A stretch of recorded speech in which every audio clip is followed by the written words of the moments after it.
Nos encontramos en la editorial y librería Herder para dar inicio a Subjetivación, a cargo de Rosmarie Mariaca, psicoanalista.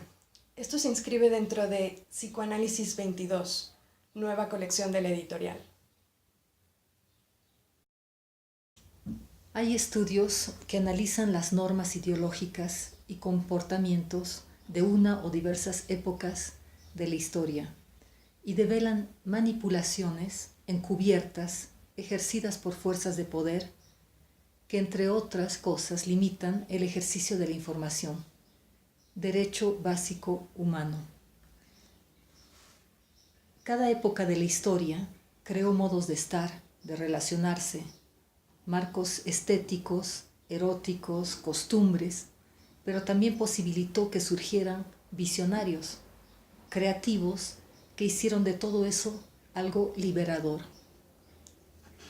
En pocas palabras, cada época de la historia incide en procesos de subjetivación de diferente manera. La posguerra, tanto la primera como la segunda, determinaron muchos hechos y entre ellos formas de comer, expresiones como no hay que dejar nada en el plato, es una expresión generada en Europa en la posguerra y transmitida a muchas partes del mundo. La cocina francesa, plagada de menudencias en sus menús, es herencia de la carencia y del hambre de esa época.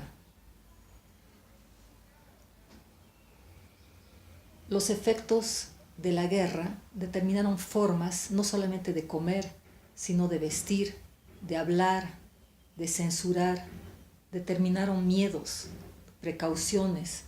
Concretamente, la Primera Guerra generó antes, durante y después movimientos culturales que incidieron en la estética de su tiempo, en ideologías, en modos de sobrevivencia, muchas veces inconscientes, a través de denuncias o resistencias expresadas de múltiples formas y muchas veces encubiertas.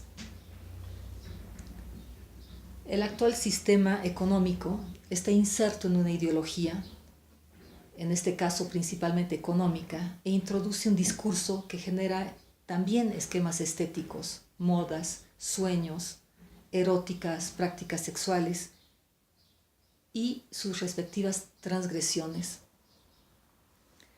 De modo que una de las preguntas que me surgió es sobre la infiltración de la política en la lengua y más precisamente el vínculo entre lo político social y lo singular de un sujeto, la manera como se anuda lo uno con lo otro. ¿Cómo se filtra la política en la lengua? En un estado totalitario, Herta Müller, rumana, escritora, Premio Nobel de Literatura 2009, logra transmitir en sus escritos la manera como una política de Estado logró infiltrarse en la lengua durante la dictadura de Nicolae Ceausescu. Todas las dictaduras, y no solamente las dictaduras, de derecha o izquierda, ateas, religiosas, ponen la lengua a su servicio. Dice Herta, por ejemplo, la palabra maleta. Una editorial rumana censuró, entre muchas cosas, la palabra maleta. Esa palabra se convirtió en una provocación porque el objetivo era crear un tabú. En la emigración de la minoría alemana, Herta Müller pertenecía a esa minoría. La palabra maleta fue asociada a la emigración de muchos descendientes alemanes que emigraron o intentaron emigrar durante el Estado totalitario. La palabra fue prohibida por su vinculación. Había un saber implícito en la lengua al estar establecida esa asociación. Y me refiero obviamente para los hablantes de esa lengua. Cito a Herta Müller. Las palabras parecían inocuas, pero ocultaban posturas políticas con verdadera agudeza. Ciertas palabras encerraban historias enteras que se narraban sin necesidad de ser pronunciadas. El país, como suele suceder allí donde se extiende la pobreza, estaba plagado de cucarachas, y a las cucarachas en rumano se las llamaba rusos, a las bombillas desnudas sin pantalla, candelabros rusos, a las semillas de girasol, chicle ruso. La gente corriente se posicionaba a diario contra el Gran Hermano, así es como se llamaba a Rusia en esa época, a través de ingeniosos juegos lingüísticos y peyorativos. La relación entre la palabra y su sentido permanecía oculta, con lo cual el resultado era tanto más sarcástico, porque al mofarse de los elementos de la pobreza, el sarcasmo se hacía extensivo a uno mismo, y al mismo tiempo aquel sarcasmo revelaba el anhelo que lo impregnaba, y por eso también era carismático. Fin de la cita. De este modo, se infiltra la política en la lengua, determinando un sentido, fijando un significado. Fija algo que podría normalmente remitir a otra cosa, pero no, queda fijado. De modo que las palabras hablan, dicen aquello que se quiere ocultar, pero aquello que ideológicamente quieren resaltar o desprestigiar. Está en la lengua, es una manera tan natural de hablarla que no es del todo consciente, no se dan cuenta. Un poco como los chistes que dicen cosas sin saber que lo hacen. Y lo mismo puede suceder en la lengua familiar. Me refiero a una familia y su muy particular modo de hablar, de nombrar, de pronunciar.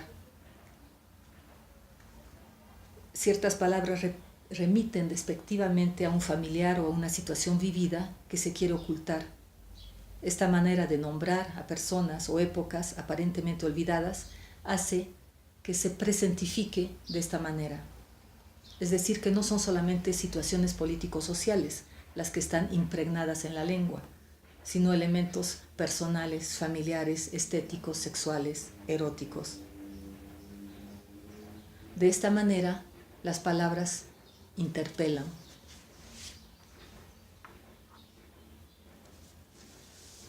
Pero veamos esto de otra forma, con imágenes.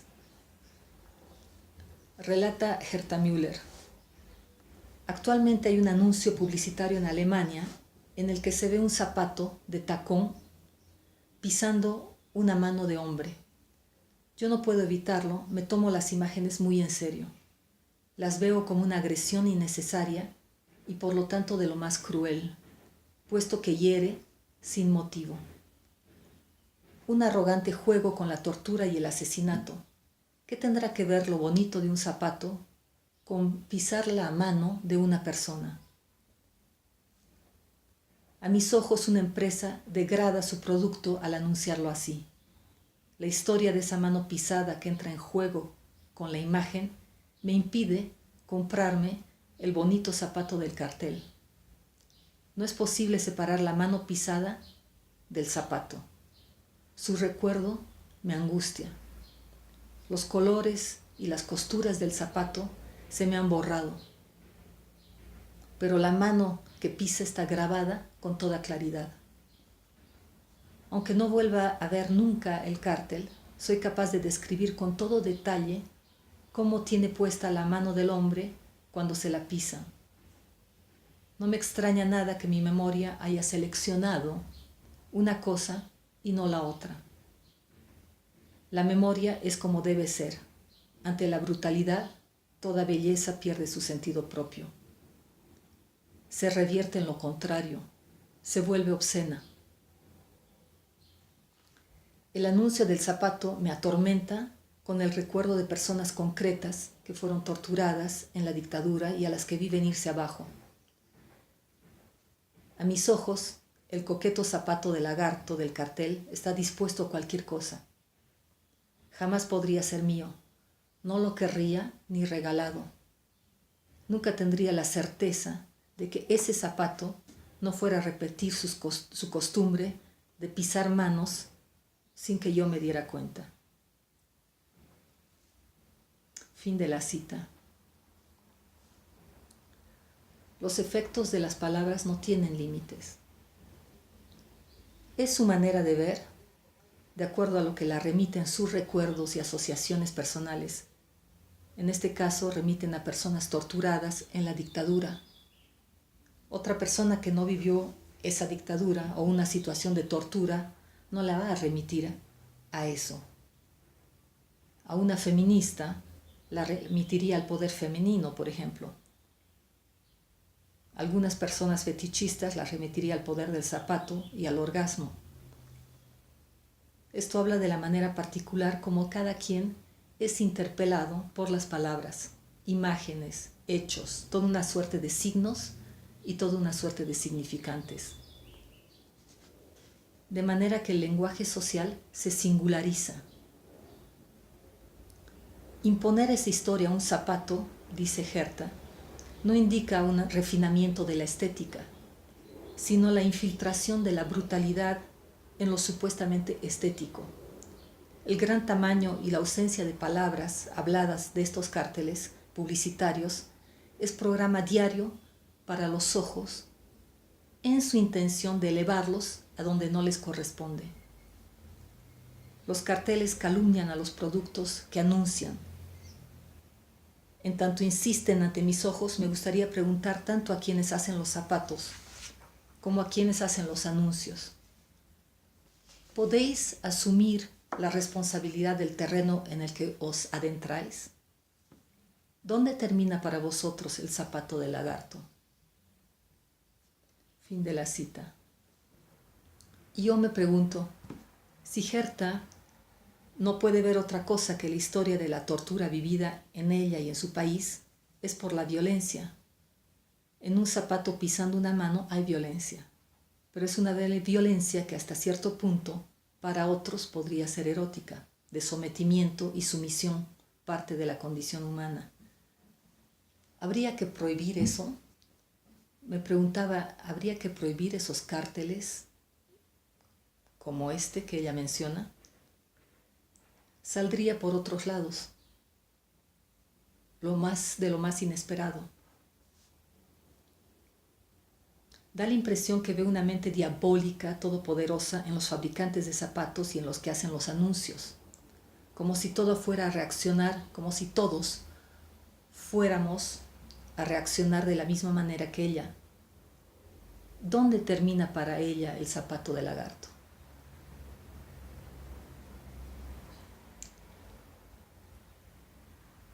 Es la singularidad lo que desaparece en la mayoría de los estudios políticos sociales. Y está bien, ese es su terreno. Hay que señalar que el lugar donde está el anuncio publicitario, como ya lo dije antes, no fue en Rumania, sino en Alemania varios años después.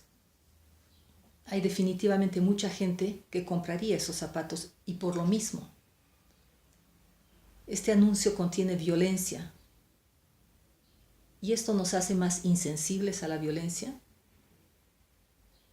Es una pregunta que solo puede responderse también en lo singular. ¿Hay una mente violenta, todopoderosa, que quiere que haya violencia en el mundo? ¿O se trata de vendedores de armas que quieren ganar dinero y poder? Y esto me remite a las máquinas de guerra de Gilles Deleuze y Félix Guattari, cuyo objetivo no es la paz sino la perpetuidad de la guerra. Cito a Guattari. En esta fabricación sistemática de la muerte hay una producción de la misma, una casi industrialización mediática y espectacular de ella. La muerte es administrada por un poder difuso de máscaras caleidoscópicas.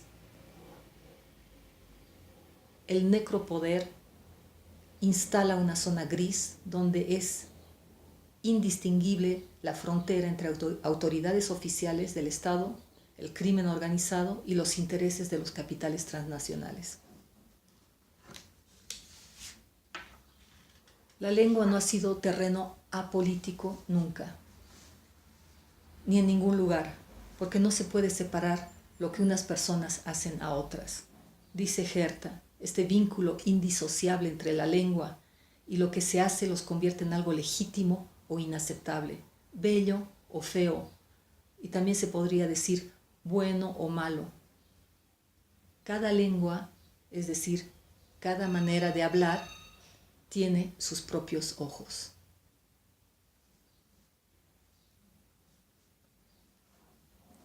Un análisis generalizado impide que se puedan hacer los cortes de superficie necesarios para hacer perceptible una clínica de singularidades. Me refiero a la manera particular en la que cada quien está parado frente a un determinado hecho social. Y aquí es donde se inserta el psicoanálisis. Analizar la incidencia del discurso de una época en una sociedad es importante para apreciar la manera particular en la que cada quien lo padece, lo rechaza o lo resiste, sin por esto desestimar la importancia de los estudios sociales articulados como en una banda de Moebius. Por ejemplo, van décadas y décadas y no terminan ni está por terminar la valoración exagerada, estéticamente hablando, de la delgadez en la población en general y en cierto sector de la población en particular. Me refiero al mundo de las pasarelas, ese lugar vistoso, hecho para mirar y para ser mirado, donde se puede apreciar esos cuerpos extremadamente delgados, llevando ¿qué? En la piel. Cierta elegancia, muchas cosas, pero ¿cómo se podría nombrar eso que llevan en la piel?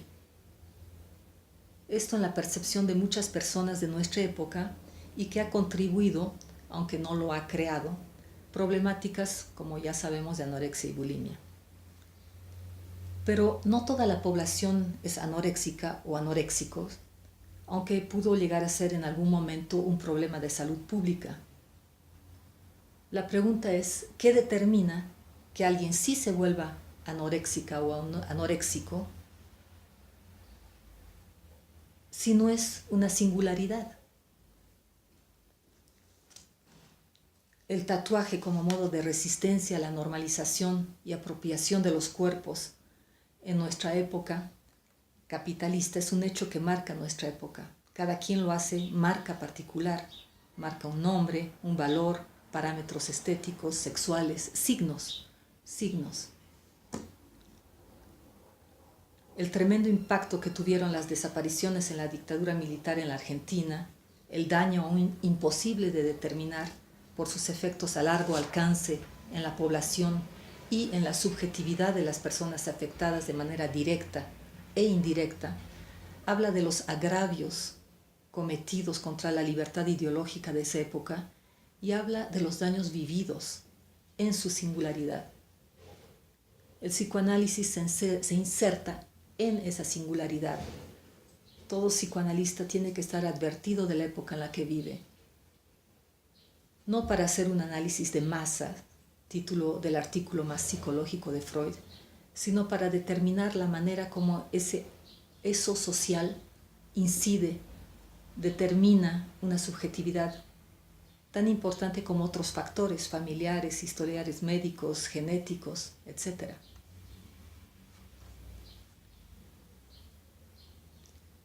También sabemos, lamentablemente, que han habido, hay y habrán padres violentos en todas las épocas de la historia. Y eso no es un punto menor. Madres abandónicas, muertes, orfandades por diversas circunstancias, en épocas capitalistas, comunistas, socialistas, monárquicas, en todas. De modo que se trata de articular la incidencia de una variedad de signos en un proceso de subjetivación.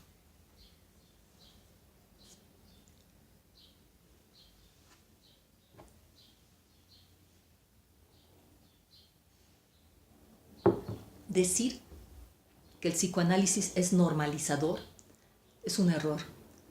Decir que está al servicio de los valores imperantes de una época, de una ideología, es un error. Porque la época en la cual nació el psicoanálisis posterior y resultado de la época victoriana no es la nuestra hoy en día. La ideología es otra. De modo que lo normalizador de una época no aplica para otra época. las normalidades van cambiando de una época a otra. Decir que los psicoanalistas aplican esquemas edípicos en sus interpretaciones como elemento empobrecedor y limitativo en el análisis de un individuo es algo con lo que tampoco estoy de acuerdo, porque si bien es cierto que hay muchos psicólogos que lo hacen, que aplican esquemas normalizadores y adaptativos a una sociedad, eso no es lo que un psicoanalista hace. En otras palabras, entra dentro del quehacer de un psicólogo o a lo sumo de un psicoterapeuta. Un psicoanalista no aplica esquemas a nadie, ni edípicos, ni sexuales, ni sociales, ni políticos, ni estéticos. No aplica esquemas. Punto. Estamos insertos en un lugar que permite justamente lo contrario, singularidades. Permite que puedan surgir los modos de expresión más únicos, más creativos de una persona. Singularidades que posteriormente, en el mejor de los casos, se convertirán en algo creativo que permitirá al sujeto hablante, al parler, vivir de otra manera una vida condenada a la depresión, a la continuación y perpetuación de esquemas familiares, sociales, políticos, grises, mortales, letárgicos. Freud volvería a morirse si supiera que hay quien hoy en día lee su descubrimiento del inconsciente como un esquema, como un bloque a aplicar. Significa que se perdió, que ya no se descubre, que ya no se reconoce al inconsciente como tal, por sí mismo. Estoy de acuerdo con Félix Guattari en su inclinación en expandir la visión del psicoanalista en los aspectos sociales, políticos, geográficos, que inciden en los procesos de subjetivación. Ese es su aporte. Pero es importante no confundir y pretender transmitir el psicoanálisis como un estudio social o como una manifestación contra los ejes dominantes insertos en una sociedad. El psicoanálisis no es un ente denunciador, ni de ciertas normas, ni de intereses sociales. No es un partido político, no genera movimientos sociales, aunque pudiera ser el resultado de un análisis personal.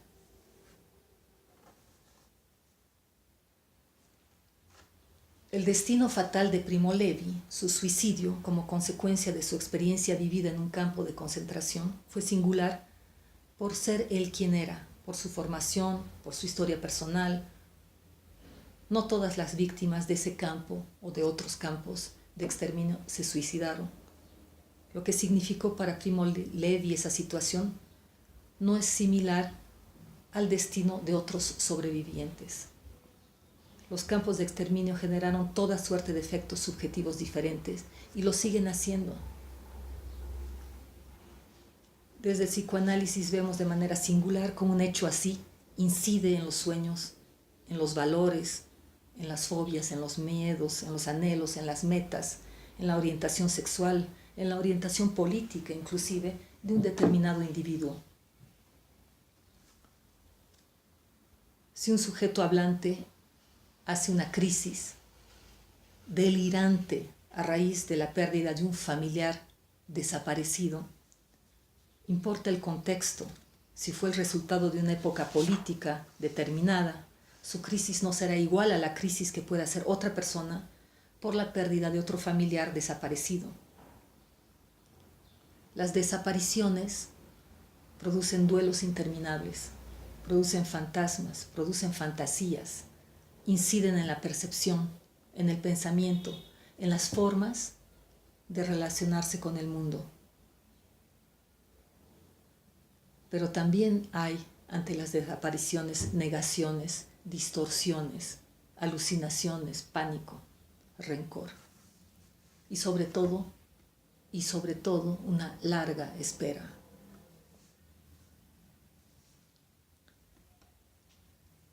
Los desaparecidos se aparecen en un sinfín de elementos singulares, inusitados e imprevistos que permiten a veces reconstruir fragmentos, son marcas que permiten reconstruir parte de lo que aconteció o de lo que todavía acontece. Y cuando hablo de esto, ya no pienso tanto en la Argentina, en las desapariciones de la dictadura militar en la Argentina. Pienso en México, hoy.